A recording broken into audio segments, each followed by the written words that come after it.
हम एगो स्कूल में पटेल के लड़का रहे आ एगो हमर यादव के लड़का रहे। जब वो लोगन जरूर जानत हो, हम पढ़ल होके चाहे ना पढ़ल होके पटेल के लड़का होशियार रहल आ हमर यादव के तरीका बुर्बक रहल। दोनों गोड़ा स्कूल में पढ़े आ बड़ा बढ़िया, बल्कि एक दिन वो दोनों के यारी लागे। हमारे यादव के लेके कहते ना यारी लगा ले, संगत कर ले तो ठीक रही।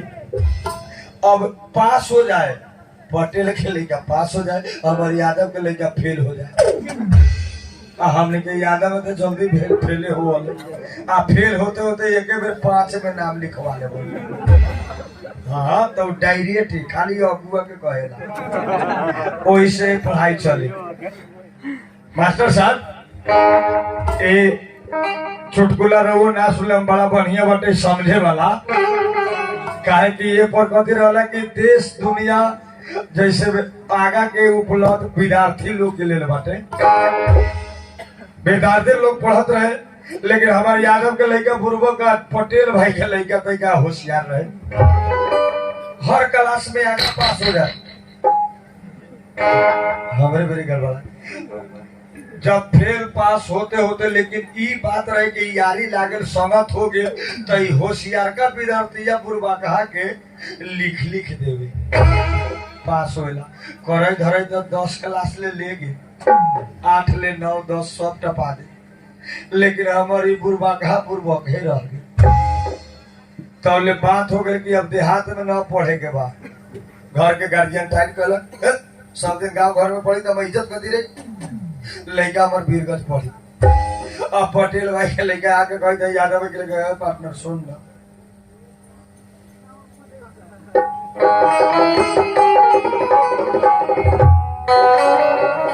क्या बात बा पार्टनर। तब बाबूजी हमार देखना हमारा वीरगंज ट्रांसफर करा देना। ठ्यांग ठ्यांग कुकू राम के आम पोस।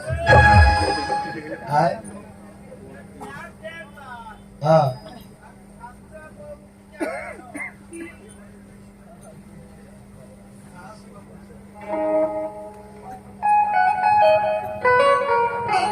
ठाकुर राम बहुमुखी कैंपस, ठाकुर राम बहुमुखी कैंपस। हाँ वही में तो होशियार का कहता बुर्बका के पार्टनर चल वीरगंज नाम लिखा था आ चल वो तही पढ़ेगा। तो बुर्बका कहता न पार्टनर हम वहाँ न जाबो। कहता काहे? तो वहाँ इंटरव्यू देवे के हो भले देहात में थुथुरई करके पास हो गई, लेकिन वीरगंज में न हो। वैसा बात चली ना ठीक है, चलू अपने के इंटरव्यू हम दिवाए। इहो बेग लेके तैयार हो। जब वीरगंज पहुंचल ठाकुर राम बहुमुखी कैंपस में तो 300 विद्यार्थी घामा में लाइन लगा रहे इंटरव्यू देवेला। अब हमारे यादव के लेकर देखते कोई जब पार्टनर हमारा ऑटो पकड़वा देना हो तो हम चल जाए होता। अब वो पटेल हम बड़ी शिकायत हो तो बाप के शिकायत हो तो खर्चा करके आयल बड़े। अब चल पार्टनर तो इंटरव्यू हमारा बड़ा भारी बुझाई। इहो लाइन लागे तब हमारे यादव भाई के बुर्बके यादव बोले तब के होशियार लेखा ए पार्टनर एगो काम कर, तू होशियार बारे आगा चल जो हम पाछा रह। जैसे जैसे तोरा इंटरव्यू पूछ लेता हूँ ना वही इंटरव्यू हमरो के लिए बता तोरे हिसाब से। अब पटेल भाई के लेकर आगा हो गए, हमारे यादव के पछाड़ी घाम में तैका तैका घुस के रहे पूछी पास हो तो नहीं के। अब जब इंटरव्यू के लाइन ला गई हमारे यादव भाई के लड़का घामा में छट पड़ गए। साला बेकार के लिए भले में देहात ओकरा कोनो मतलब नहीं इंटरव्यू से। अब जब पहुंचा था होशियार का विद्यार्थी क्लास में तो 3 गो मास्टर बैठा रहे आ तीनों टेम्परी आए। अब तीनों बैठल कुर्सी में जब पहुंचा था होशियार का विद्यार्थी जाते मात्र कहता गुड मॉर्निंग सर, सिट डाउन बैठ जाओ। अभी बैठिए। अभी तीनों मास्टर लोग कहता है विद्यार्थी होशियार बुझाए, क्लास में पहुंचते गुड मॉर्निंग सर आगे बढ़े वाला में। अभी लड़का से इंटरव्यू लेता कि सबसे पहले ये बताओ इंटरव्यू में अपना नेपाल के सबसे पहले का प्रधानमंत्री के नाम का होशियार विद्यार्थी रह कहता सर अपना नेपाल के सबसे पहले का प्रधानमंत्री के नाम हो जंग बहादुर राणा। कहता गुड गुड गुड जंग बहादुर राणा। राणा शासन अपना नेपाल में कितना दिन कई मिनट कई घंटा कई सेकंड राणा शासन चले ले रहे तो उतना टाइम ना बतला। लेकिन सर वो सब कैलकुलेटर में जुड़े के पड़ी लेकिन 104 बरस राणा शासन करे। कहता वेरी गुड। अब पूछे तो तीसर का इंटरव्यू कि ई बताओ बबू पृथ्वी गोल रहले कैसन रहला तो कहता के सर पृथ्वी गोल बा जैसे चारों ओर से गोल गोलाई। हम अपने के पृथ्वी के बारे में कुछ बाद में बता दे हम बस ठीक है दो हो गया एगो बाद में बता देना। अब वो में से लिखल गए आ जब लिखल गए तब अभी लागल बेग लेकर तीसरका में जाके टच कराइए। अभी विद्यार्थी कूदे लागल तो हमारी यादव भाई के बुरबाका कहते पार्टनर जल्दी आओ जल्दी ए रुकना लिखा के आवे न तो कहबहू के देख ले तो हम ऑटो पकड़ लेबो कथि बोलियो तो तीनों को पूछ लो तो कहते कथि ए देख ले तोरा हम पूरा बता दे तड़ियो। एक नंबर में जंग बहादुर राणा, दूसरका में 104 बरस आ तीसरका में पृथ्वी गोल रहले वैज्ञानिक पता लगा रहल बा। अब इतने बता दे तो अभी हम यादव के लेके लगल फूल है चल बता अब यो इंटरव्यू में जब कि यादव याद आते मतलब काहे देना अब सर लोग ने कहते मतलब एक बार सनी देओल लेका गोल उठा के तीनों मास्टर में दे धनकले बका और तीनों मास्टर सब सोचे लागल कहता बउआ इंटरव्यू दे जी सर क्या बड़ा खाए के बढ़िया ठीक बात इंटरव्यू देवे वाला ना कहता जी सर तोहर नाम का है तो एकरा तीने को बतैले रहे सर जंग बहादुर राणा। तीनों मास्टर के आगे एगोड़ा कुर्सी पर से फीला तो लोग दो गोड़ा शब्द कहते ना हो सकले कहीं बाप मतारी दुलार से नाम रख दे जंग बहादुर राणा। बउआ तोहर उम्र 104 बरस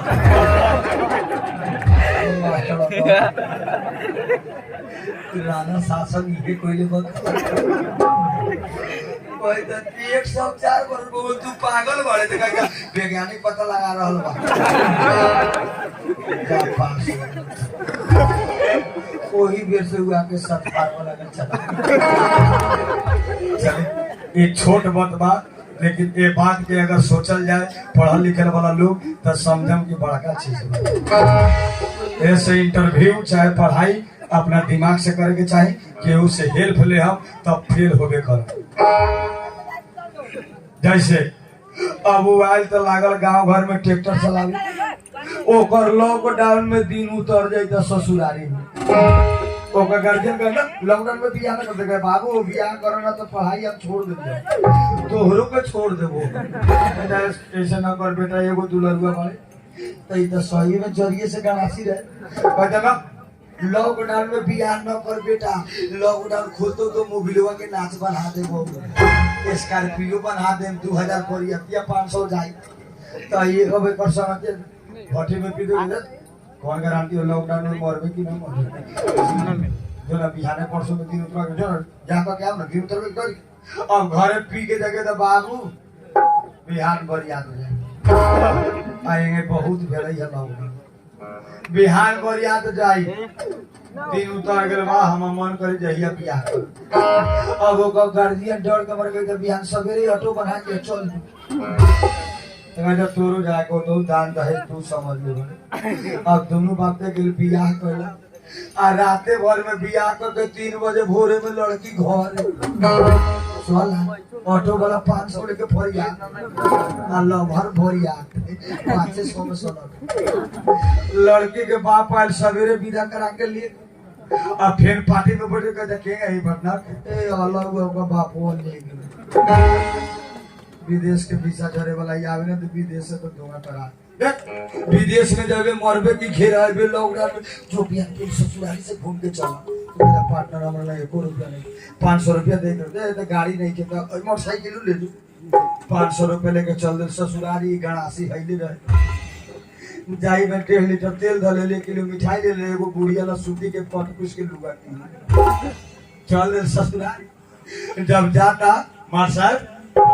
ससुरारी जब गई लू तब 12 बजे दिन में जाता पहले के जमाना देखिए लोग ससुरारी चुरा के जाए सास ससुर न जाने आया अब के रेडीमेड हीरोगा साफा एक पूरी कानोरी छिलवा ले आने कोबिया कटवा ले ईयरफोन लगा के साफा दिन में ससुरारी जाते ससुरो कटे राजा बाद हमारे एगो पौने सिंह वही हिसाब में गेली अब तेलवा जाए ससुरारिया के गांव के पहले ही ओरा गए अब ओरा गए तो कहते जाठे हुए हो ना बा घड़ी में के अब लागल साइकिल के हड्डी लेकर ठेले जब दूरा पर गेल बहु का बुढ़िया सास देख ले अब बुढ़िया लावा लेखा लगल कूदे अरे चोला भर हाला करे लगा जानते बाबा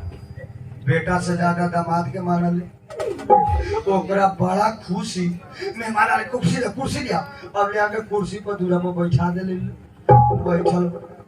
बुढ़िया डाल के ए बाबू लस कथी भाई ए मेहमान आले खाए जल्दी खाए तो बनल कथी बालू के दामा के बीमारी है खिचड़ी बनल बाप रे दामाद में कौन भी खाए चल खिचड़ी के खिया अब ओकरा ले आके एगो खाद छिटा रहे भीजले बोरा बिछा ओ सारा आ वो सारवो में देवालवा ओरी ऊंच रही का ओरी अनिया ओरी नी अब बिछावे तो उसका ओरी से तने उल्टे बिछा अब ई खालका में बढ़ गए तो अब जब हो गया तब डर के मारू हट पर कर शिकायत कर साला ससुरारी में एली कोहर बोरा में बैठल बा आ एक छिपा खिचड़ी ओकर सास माया के बारे ले आके ध दे बिना चोखे ओखे अभी देखे सारवा के कहली हम पटनारवा के नजर ये फर्स्ट एली तो खिचड़ी खियाबे आ बैठल बा खिचड़ी पर तो ले जाके आ बबी आ चोखा का तरकारी के न बाबूला खिगवा पाभर तो हई अब मरते चाहे खत्म होते चाहे बचते तो उहे टास अब पाभर घीवटा सवा के बुढ़िया दुलार के मारे दामाद के खिचड़िया के ऊपर से ले आके धो दे एक छिपा खींच लेकिन छिपवा तैका भाई तैका टेढ़ बटा रहे वो सरवावरी ऊंचे ने नी ता आधा खिचड़ी घी से 1 इंच ऊपर ही आधा सूखल तौले में ससुर आ गई था ए करे गाला ए करे गाला अब ये छोटा हलाका में मेहमान आ गए काहे में बात अब जाई तो छिपा में देखल अब ससुर देख देखे तो बाप रे बुढ़िया के चाल तो देख हमरा बीमारी बता कहियो कोई बखा में पूरा घी बता इधर पूरा घी दामाद के खिया मैं ता ना सुने जाए लेना हम यही ना खा लूं बुढ़िया के नाना भाई ये ले आम खाओ में ए यही ला खान तो अभी ये बुर्बक दामाद बुझ गए जानू बाबूजी के खा लेना कहते बाबूजी बैठ न जाऊ यही में आ दादा ओकरा कोहे में टाइम है बुढ़वा के बैठे में टाइम ना खीवा के लो आ जब बैठल तब ससुर देखे तो ज्यादा खीवा आधा छिपा खिचड़ी में घी दामदावरी पूरा इने करी सूखा आ सुखाल का वरी ससुरवा बैठा घीवा के लके ने यार टेक्निकल पे गए मेहमान साफा एक ही दिन में भल तो परसों गिरा करा के लिए आ फोनो न कोइली एक ही दिन में अब एगो और उठो एक दिन में धदल छिपो चलिए आईली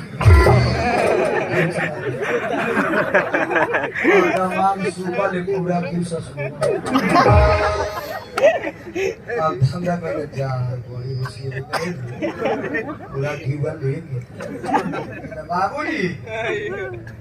एक दिन हम तो 2 दिन पहले चल आयो अब ये मुझसे 2 फेन घीवा तो हम ससुर भाई अच्छा जब आईली तो कम से कम 4 दिन रही के था पूरा दिन ससुर तब मेहमान का इधर अपने का इधर 4 दिन हम साफर नवरत्न पुगाइए के जाए तब बुआ का इधर 9 दिन काहे रहब मन करे तो 6 दिन 6 महीना साल भर 3 महीना कहिया मन कहिया ले रहो पूरा घर के सौ खाइत रहो चली बड़ा खुशी लगे लेकिन प्रॉब्लम यही चीज के बाटे कि रेवा लोगन जब तक शांत बना के बैठे रहम तब तक हंसते रहम कॉमेडी प्रोग्राम के तब आई कॉमेडी बा बूढ़ पुरानिया लड़का सज्ञान सबके देखे वाला समझे वाला जैसे गांव घर में ऐसा असर पड़ल आ देखे वाला जवन स्थिति बा अभी जब कलयुग में जैसे चल रहल बा वो सही हिसाब के बा शादी काला हमरा 5 साल हो गई लाइट ऑफ करे लेकिन 5 साल में हमरा एको गो बाल बच्चा ना भे आ मेहरारू मिलल बा तो हमारे हम बारी जनरेटर के पिलास आ मौगी हमर साफा कटरीना कपूर बाबू हमर खोजला लेकिन एगो लोग जाना तानी दब के निमन मिलल निमन के दब मिलल का मार साहब दब के निमन मिलल आ निमन के खराब मिलल कि ना तो हम पिलास लेकर बाड़ी लेकिन हम मेहरारू अपने देख ले हम कितना पछाड़ियो लाग जाला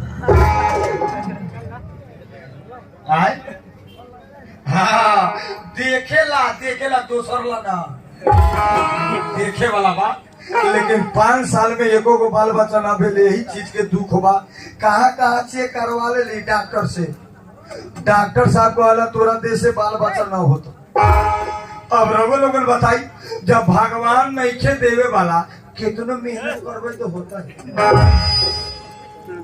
यही चीज के हम तकलीफ में रही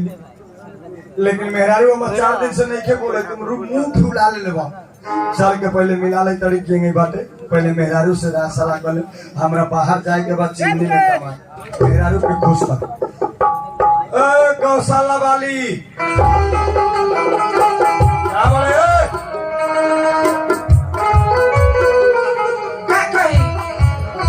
जब से बियाह के कल तब से हमारे घर के दशा बा हमरा शादी के 5 साल हो गई अभी तक ले लड़का फेंकने के होई आई हमर मरद ह तो ना जाने कहां गेल बा ठीक बा आवे तो हम बतावा तनी